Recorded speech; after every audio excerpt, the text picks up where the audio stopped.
Makhosi baba. Hayi. Thema ndisaphila kunjani? Hayi. Ngiyakusaba yazi. Ngiyakusaba mfana. Ngiyaxolisa ukubiza mfana ungixolele. Hayi kodwa ngiyakusaba into oyenzile. Hayi awukho right. Bheka manje nginenye client lami.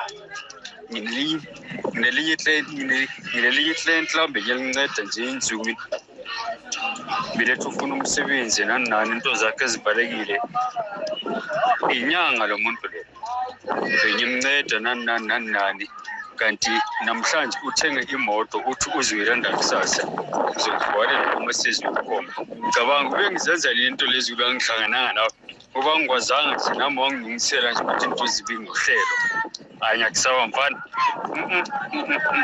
uNkulunkulu makangibusise ngizokuthengela inkomo noma ukuthengela iviyano nje hawu siyabonga emakhosini siyabonga.